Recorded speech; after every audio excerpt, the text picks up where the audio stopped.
You know, Democratic pollster Mark Penn, who I think is one of the best in business, the Harvard-Harris poll, I think it's called, one of the few you can trust. We'll get to these other terrible polls as the show goes on, but shows nearly 80%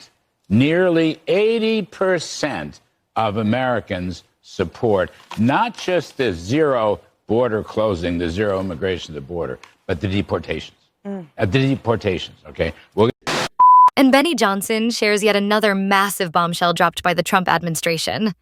Now, breaking, Caroline Leavitt announces President Trump will require truck drivers to be proficient in English to drive on U.S. roads by executive order.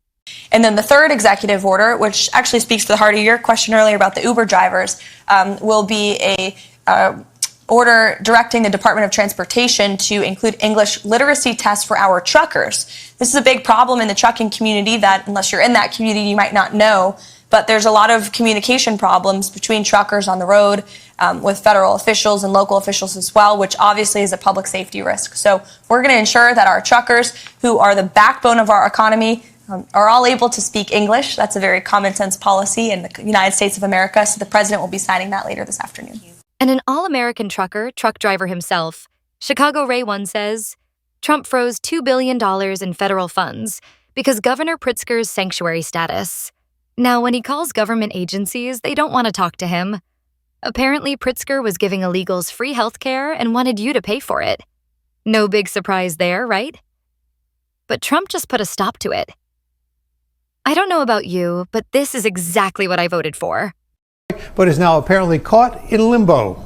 Governor J.B. Pritzker touting an increase in his medical debt cancellation program this morning, but blasting the Trump administration over federal funds allocated for Illinois that were temporarily halted last month, but for some reason have not been made available even after that order was rescinded. But now when you call the federal government agencies, they either don't want to talk to you, or they are, they say, we don't know what's going to happen, whether you're going to get paid. We don't know when. So Pritzker and the entire Democratic congressional delegation have written the director of the Office of Management and Budget demanding an accounting of funding that's been paused or interrupted, noting in total this constitutes $1.88 billion in impacted federal funds across 14 state agencies, boards, and commissions in Illinois. We, of course, are in every circumstance looking at what is our redress. Can we go to court?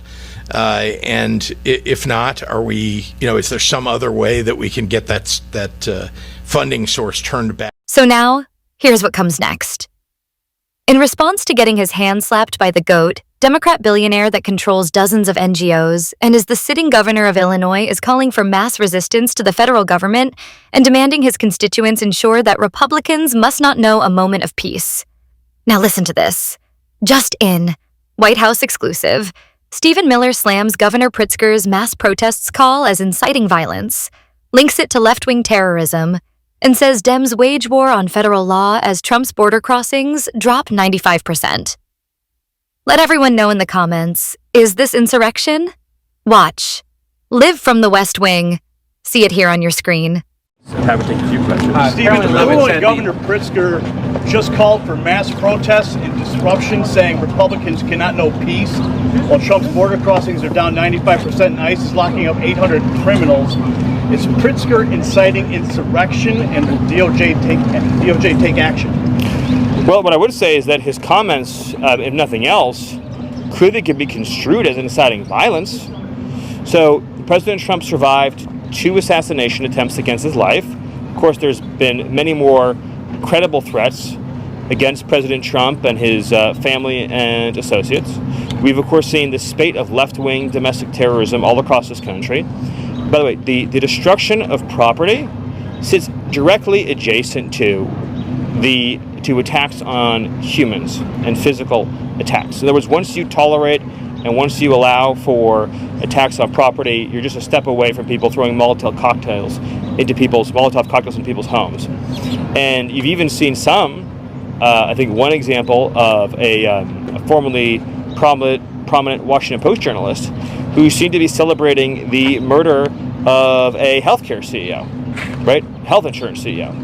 And that's the point we've reached in this country, where people are engaging in rhetoric and behavior that puts the lives of public servants in danger, puts the lives of conservative Americans in danger. And so that's the first thing I would say. And then, of course, secondly, right, just this war that Democrat governors and mayors are waging against federal law enforcement. I mean, this is nullificationist behavior. This is successionist behavior, where they're saying they don't recognize the supremacy of federal law enforcement in terms of protecting the lives and livelihoods of American citizens against a foreign invasion. We've never seen anything like it. And of course, the result of their conduct is that they're allowing illegal aliens to go free and rape and murder their own citizens. So I can't imagine having a leader in a city or a state that would privilege the well-being of illegal alien murderers over their own citizens, but that's where we are right now. I understand both sides. He did run away, and they did have to chase him, and the reason he ran away is because he didn't go out the doorway to the courtroom from which he entered, on the other side of which they were waiting for him. He went out another way. But how did he know that? They're alleging that the judge told him how to get out. I don't like this idea of justifying how this illegal immigrant knew or was instructed or was informed to flee the courtroom, and somehow, some way, trying to get Judge Hannah Dugan off the hook here. Well, they'd have to have some proof Right. For that. I don't know if this fellow speaks English, but Well, I can tell you, if he doesn't speak English, he ain't driving a truck or an Uber. Not in this country. I think they overreached by arresting her. If there's an issue in a white-collar case with a public official, like there was here in New York with Mayor Adams, you don't stop him on the street and put handcuffs on him. You say to his lawyer, we need to talk to you about whether or not you will voluntarily surrender because we're about to charge you with a crime.